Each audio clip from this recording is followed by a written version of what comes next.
We all know that the greatest asset that the Houston region has is our people. We have an incredible group gathered here tonight, and I'm just delighted to get things kicked off. It's my privilege to introduce our founder, and that's Gene Vaughan. And because all of you are either steadfast supporters or newfound friends, you know about Gene Vaughan, you know him well, and you know that he likes to sprinkle his speeches, which are incredible, I'm glad I'm not following him, with wonderful quotations. And one of Gene's favorite, and one of my favorite, is by Ralph Waldo Emerson. And that quote is, and let me get that right, "There is properly no history, only biography." And I would say that that is true of the Center for Houston's Future as well, because the history of the center is totally intertwined with the biography of our founder, Gene Vaughan. As the CEO and president, I could not be more blessed to have Gene as our founder. He is tireless. He puts me under the table. I just can't believe his energy. He is incredibly bright, articulate, always thinking of the center. How many of you all thought you were going to lunch for one thing, and then all of a sudden the Center for Houston's Future popped up? I mean, isn't it amazing? He is always thinking of the center, and I personally am so grateful for the fact that he is our founder. You are now having waiters coming by your table serving desserts, and you'll notice there's a candle in each of these desserts. After everyone is served, the waiters will come around and light those candles, and we ask each of you to make a wish for the Houston region. And now I ask you to welcome our founding father, Gene Vaughan.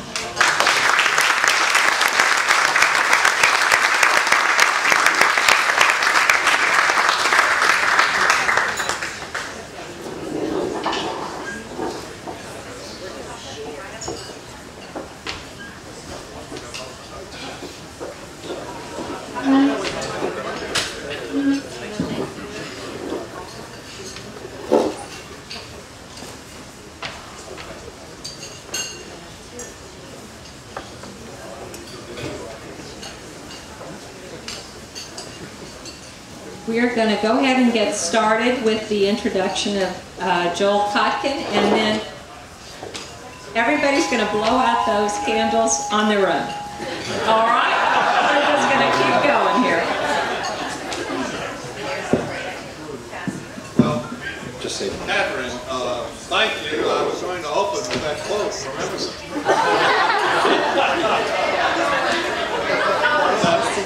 Actually, being as you've already used my favorite quote, I'm going to quote Bob Phillips. There is not a person in this room who does not vibrate to the immortal words of Bob Phillips. He said, "I had to draw the line just like the Alamo. You're either on one side of the tub. I don't ever want to leave Texas again."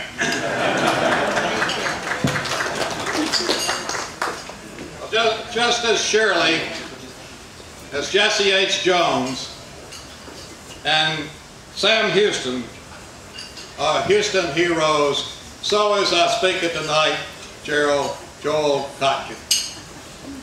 James Michener, who spent a vital part of his life in Texas, as you know, said, quote, "What you Northerners never appreciate is that Texas is so big you can live your entire life in its limits and never give a damn about what they think in Boston, New York, or San Francisco."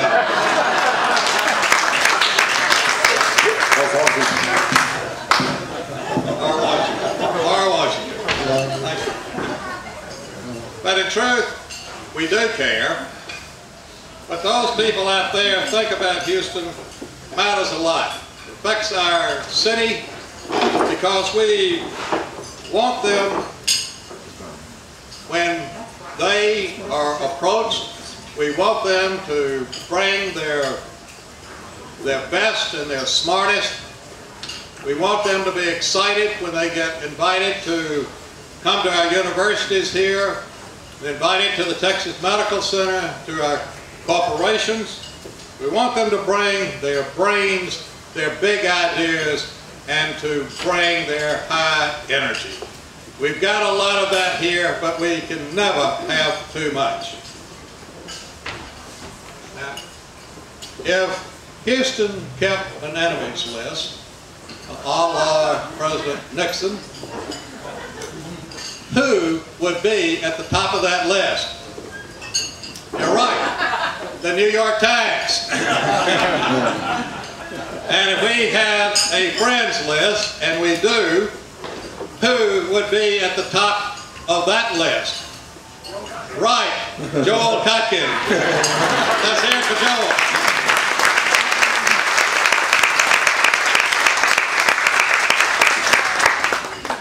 Joel is recognized internationally as the foremost authority on world cities, and he is world famed for his studies on global economic, political, and social trends. The New York Times describes him as America's Uber geographer. And he, for many years, wrote a monthly column in the New York Times, the Sunday edition, which focused on cities. Over 3 decades, Joel has been one of our nation's most prolific and widely published journalists.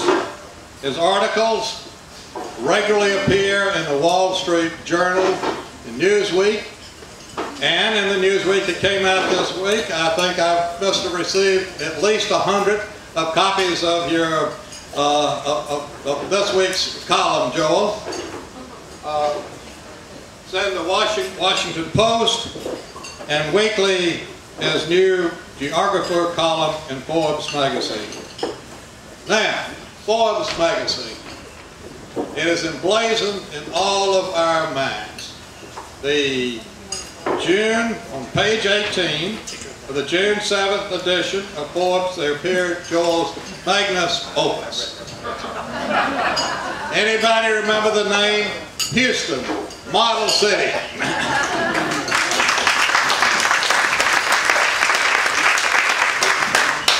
The first line went on to say, quote, innovation, job growth, and immigration put this Lone Star city ahead of New York and Boston. Now, just shortly before this article came out, I was listening to Charlie Rose, and I nearly fell out of my rocking chair. Joel used almost those same words on Charlie Rose's show. Now, for those of you who are wise, who are early to bed and early to rise, in Houston, Charlie Rose comes on at 11 p.m. Monday through Friday on PBS, and I think that John Hoffmeister is the only other Houstonian that's ever appeared on that show. John, is that right? And you've been on it twice in the last 12 months. But the thing is, the show is produced in New York. It is the epitome of the New York intellectual show. And when Joel said that Houston had moved ahead of New York, there was a mass coronary in the New York Times building. The thing is that Joel knows Houston. He has researched it extensively. So it is signally appropriate that on our 10th anniversary of Center for Houston's Future, that Joel is here to celebrate. Because in 2002, Joel was the speaker at the first major thing that the Center for Houston's Future did, James. You recall the Distinguished Speaker Series in which we brought the movers and the shakers of Houston to hear Joel, and that's the first time that most people knew about the Center for Houston's Future. As you will see tonight, one always learns from Joel because I really wait to see what I'm going to say. He is an authentic urban expert and a juggernaut of ideas. Joel's most recent book, he is the next 300 million people, America in 2050. And it is on sale here. We have a tremendous opportunity tonight because following Joel's remarks, we're going to listen and partake in a discussion between Joel and John Hoffmeister. John himself is a brilliant chairman of the Center for Houston's Future signature work, the Houston Region Scenarios 2040. And this is akin to joining a discussion between Socrates and Descartes on the art of thinking. Yeah, John Gessler appreciated that line most. John Hoffmeister. Thank you, John. The great Speaker of the House, Sam Rabin, once called Senator Richard Russell, quote, as independent as a hog on ice. So please welcome a visionary who thinks as independently and as boldly and with as much sass as a Houstonian. And all we wonder though, Joel, is how anybody as smart as you still lives in California.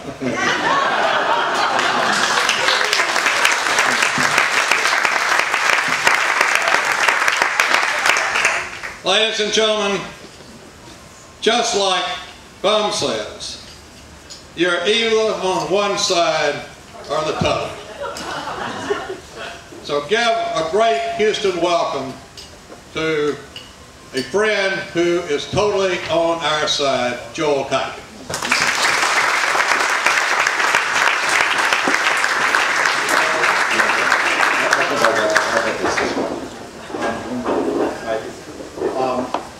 First of all, Gene, you did a great job of completely embarrassing me. So the first thing is how you compare Sam Houston to a Jewish kid born in Germany who grew up in Brooklyn and then on Long Island, New York, and lives in Los Angeles is beyond me. Yeah, I still live in Los Angeles, and I, probably will end up getting killed by Los Angeles. But actually, I have to say it's a great pleasure to be here. I'm really not an admirer of Houston just because the numbers look pretty good, because they do, but because I think the city has a great spirit, and I've been very impressed over the years with the amount of civic involvement. I have to say one of the things that I feel very often is when I moved to Los Angeles in the mid-'70s, there was a lot of that same spirit in LA. We really felt that the world was coming to us. We were going to be the capital of the Pacific Rim. We had a very dynamic business community. And what I've watched, unfortunately, over the last 30 years is that business community begin to diminish and diminish and diminish. At the same time, other parts of our society, most particularly the public sector, got larger and larger and larger, and the private sector is getting smaller and smaller and smaller.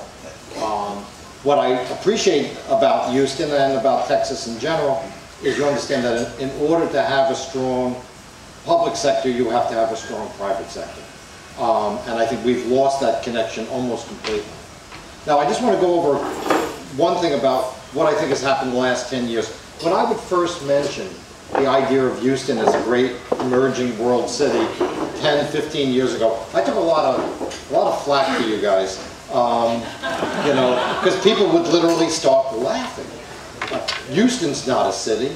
Houston is, a giant freeway. It's a smog-encrusted swamp, whatever you want to call it. And I was always asked by people in Houston, including Bob Lanier, and to some extent by Bill White too, to say, well, how will we market Houston? And I always said, you know what, Houston's story is going to tell by what it does. What the city does in terms of growing its economy, being a place that's a great magnet for people from around the country and around the world.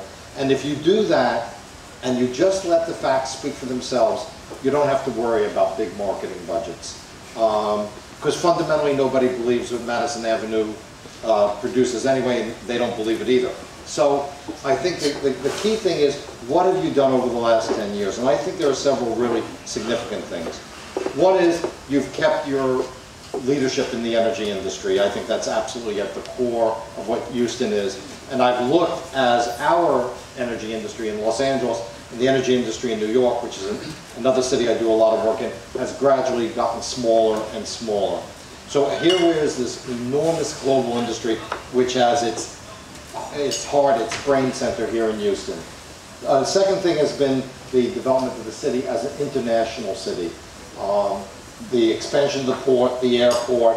This is an enormous shift from where you were 10, 15 years ago. And I think you're going to move forward. And of course, what I'm warning my friends in my state of California is once the Panama Canal is widened, we're in big trouble.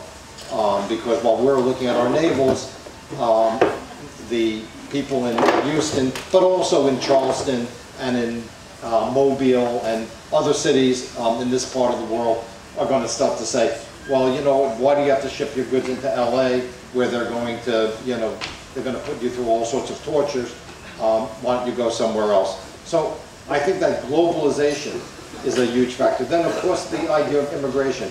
The most recent numbers we have now is Houston's immigration rate is about 50% higher than Chicago's. It's just below where New York is. And you're seeing the city go from a very much a southern, black-white kind of city to being truly a multicultural, multiracial city. This is an enormous shift over the last 10 years. A third, and I think really critical aspect, has been the growth of the, and I think this is, you know, one of the more important parts of the medical center, and how Texas Medical Center is now seen all over the world now as a world-leading center, and is now, as I understand, expanding into West Houston. This is a critical industry, but what's great about Houston is it didn't do one thing right, it did three things right. One of the big problems you find if you look at a place like Charlotte, Charlotte was a big rising city, but it had one industry, finance. It was really based around that, based around two banks, now there are one. When you become overly dependent on one industry, you can have tremendous problems. You could write it up and write it down. And the David Wolf and others who've been through Houston's ups and downs can tell me and tell you about it. But the fact is you had three major points where Houston did very well. Now, what was the result of that? Well, the result of that was that during this great recession that we had, Houston held up pretty well. You continued to have generally most years job growth, very strong in-migration. Of the 10 largest cities in the U.S. in terms of domestic migration, Houston ranked first.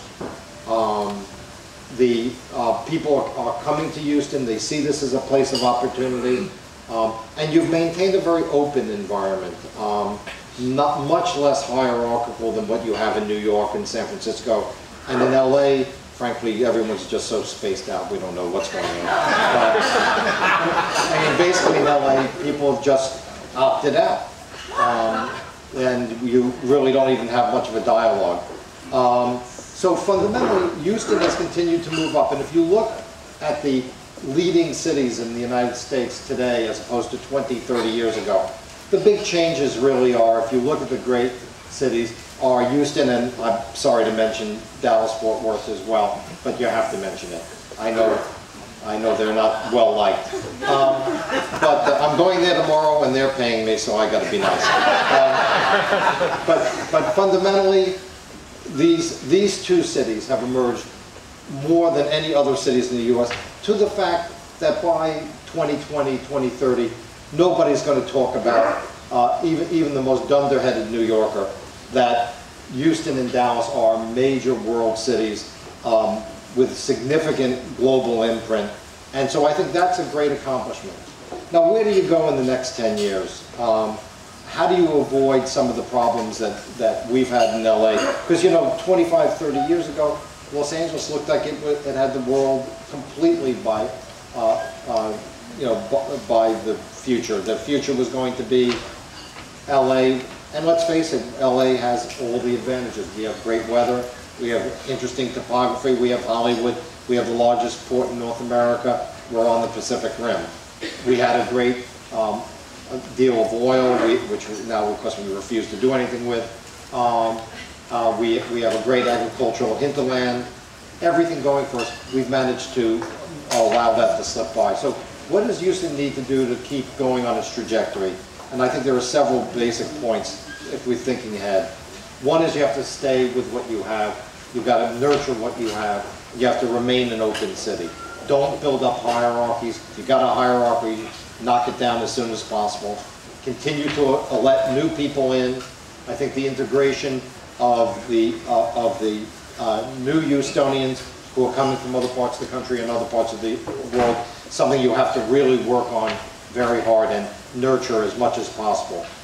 In terms of the education side, Rice is a great university. University of Houston is coming on, but I'm much more concerned with what you're doing with your elementary schools. My friend Andrew Siegel has helped introduce the KIPP program into Los Angeles. It's a great, we now think about reforming urban education as something that you can learn from Houston. I think you've got to keep working on that, working on your community colleges, because fundamentally the potential weakness of Houston is going to be, one, a lack of skilled, educated workers. You cannot always depend on people coming from the outside. And particularly, I think, in terms of when I was working on a project for the Greater Houston Partnership, was the idea of finding that mid-level worker, the reliable person who's going to keep a business going. There's a shortage of those people here in Houston, and that's something that has to be worked on. So certainly work on the education, keep on where you're going. And then I think, you know, continue to invest in your infrastructure. One of the things that most infuriates some of the politicians in California is I'll say, you know, they have less taxes in Houston, but they've got better roads. Their schools are at least not as crappy as ours. You know, that basically you're getting more for your money, and you seem to be willing, as you recently did, to tax yourself to improve your infrastructure. That sense of common purpose, which, you know, in many ways we've lost in LA. And then keep doing things the way you're doing them, whether it's in transportation. Innovate, build for yourself. Stop trying to be, this is one, I have to say, the biggest forward step in Houston. You don't want to be Boston anymore. You don't want to be New York. You don't want to be Chicago. You want to be who you are. The biggest problem I run into cities is that all of a sudden they want to be something that they're not. And that never works out very well. So I think that you've got a great base. You've got those three key economic drivers. You've got a great entrepreneurial spirit. You've got people coming in from around the country. These migration numbers are quite amazing, both internationally and domestic. And the question is, will you continue to invest in your infrastructure, invest in your education, and begin to bring into your power structure, if you will, these new people who are coming to Houston, because they're going to keep coming. Because over the next decade, the biggest issue in this country is going to be jobs. People are not going to be able, as some said, well, they're going to be able to select the most beautiful place or the best climate. They're going to go to the place where there's opportunity. This country is going to need 20 million jobs this decade. And this whole new generation of millennials who are coming up, they're going to look for a place to make a living. And Houston is going to become one of their great options. So you've got to understand that your opportunity is now. You've got to grow the economy, but you've got to welcome these new people in. And if I was to say anything that's the most complimentary about Houston, it is that it is a very open city. It is, as my friend Tori Gaddis and I wrote about, it's an opportunity city. It's a place where people come. Let's face it, you don't come to Houston for the weather. You don't come to Houston for the topography. You don't come to Houston for the skiing. I'm sorry to say. But you come to Houston to make a living, to raise a family, to do what cities have always done. You know, Descartes wrote about Amsterdam in the 17th century, that a city is an inventory of the possible. And what Houston does is it allows people to do things and achieve things, whether they're from the low level to the very highest level, that they couldn't do if they had stayed home. And as long as you continue to be an inventory of the possible, if you continue to be a place where people can come and make their lives better, you'll be fulfilling the very core issue that all great cities have really accomplished over time. So I'm very happy to be here, and I hope we get a chance to chat a little bit, and hope I didn't stay up here too long. Thank you.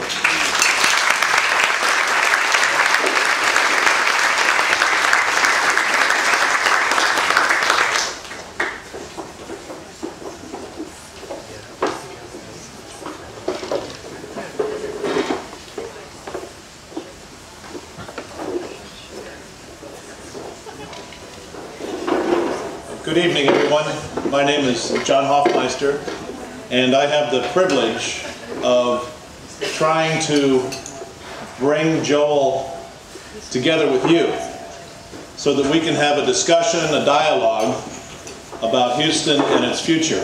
One thing I would say as preface to this is that the Center for Houston's Future in 2011 will introduce to this community a work of, for, by, and with the community called Scenarios 2040.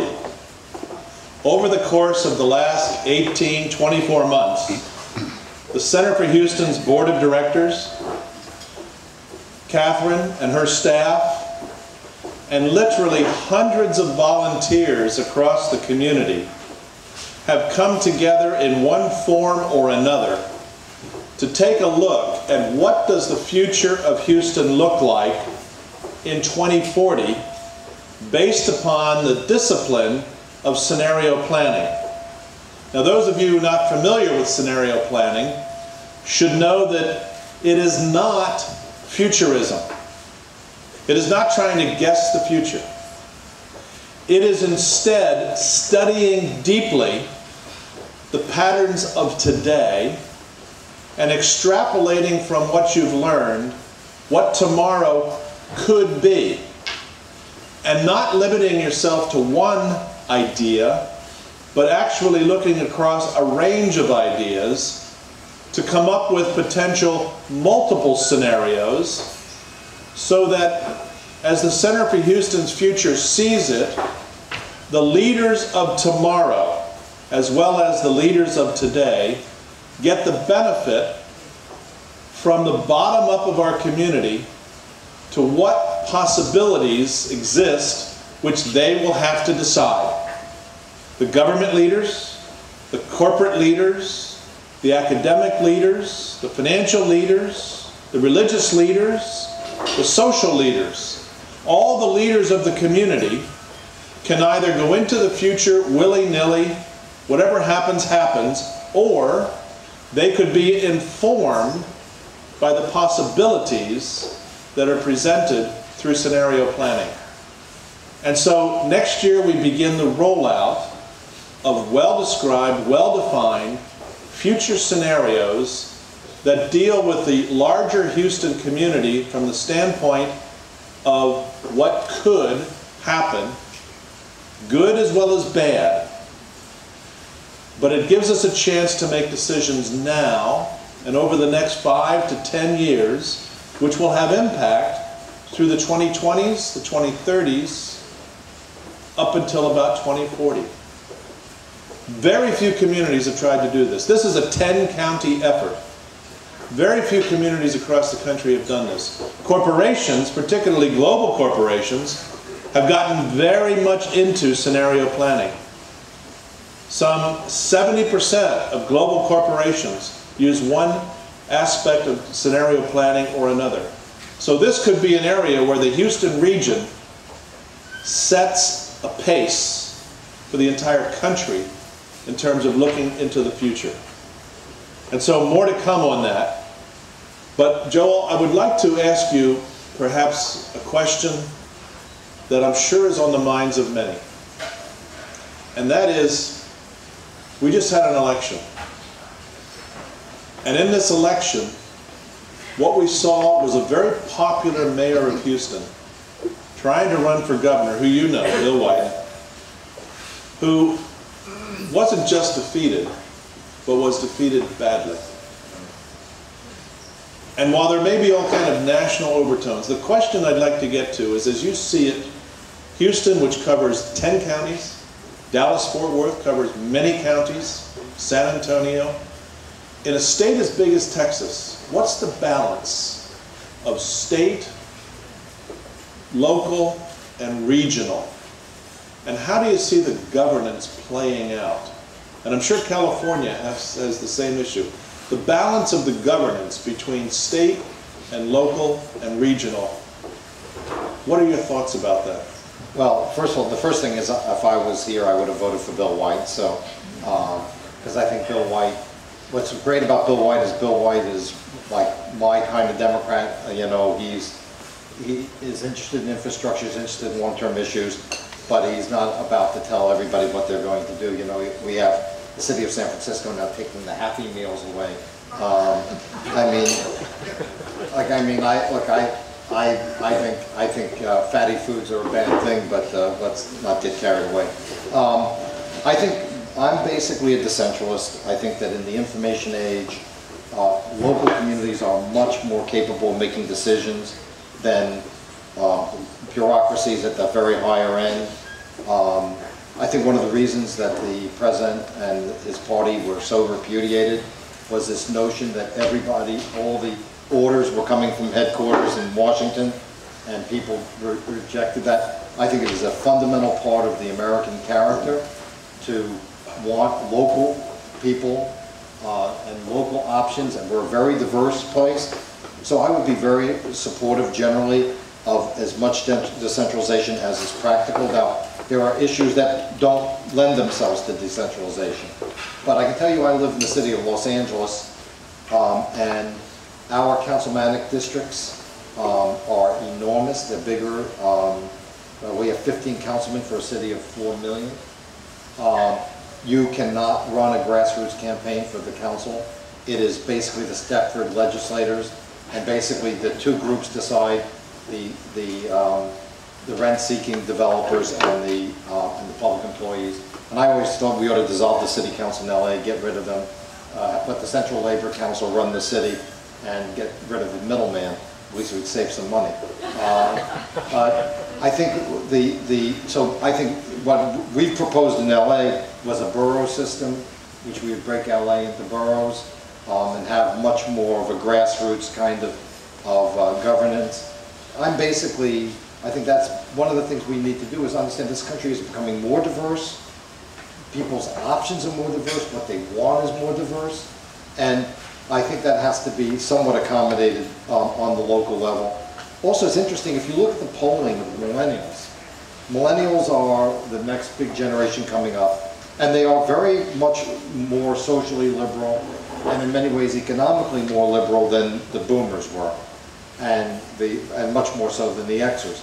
But they are very much believing in collaboration, in doing things at the local level, because, you know, they're coming out of this kind of Facebook culture in which, you know, I sometimes have a problem with my students getting them to do their own stuff because they want to work as a group. So I think in the next generation, they're going to be looking for how can we participate either on the regional level or the local level in making an impact. And they're going to be very skeptical of experts telling them what to do.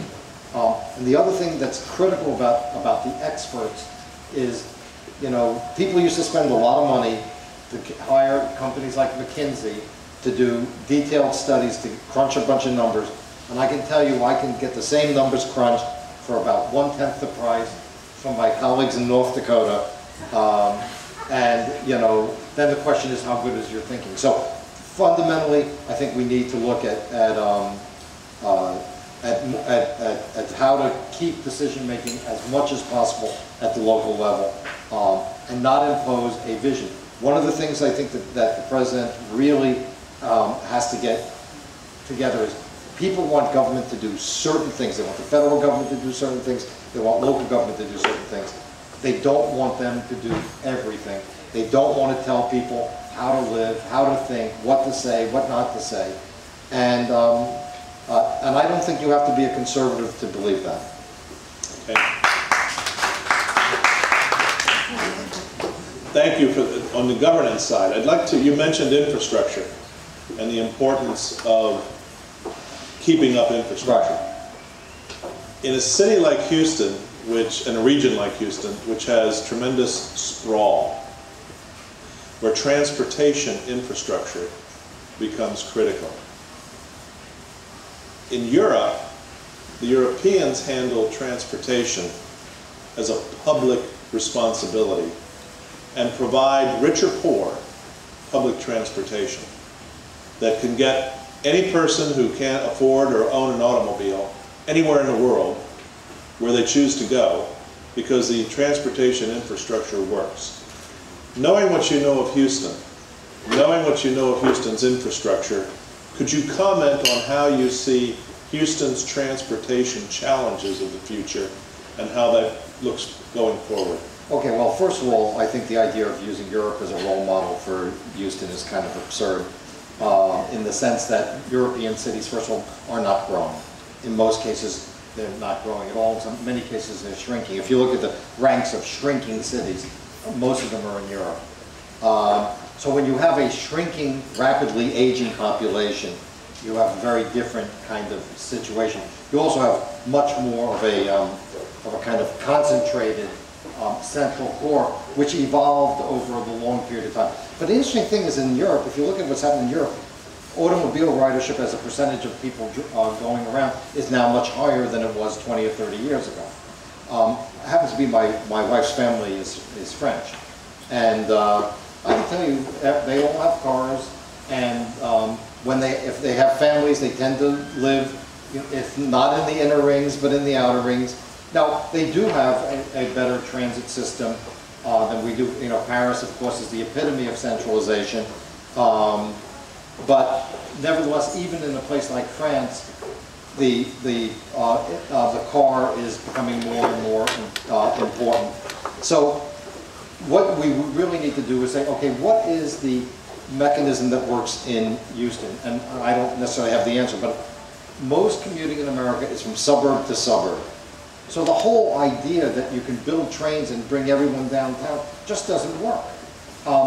In New York, it works because New York was built on a very centralized grid.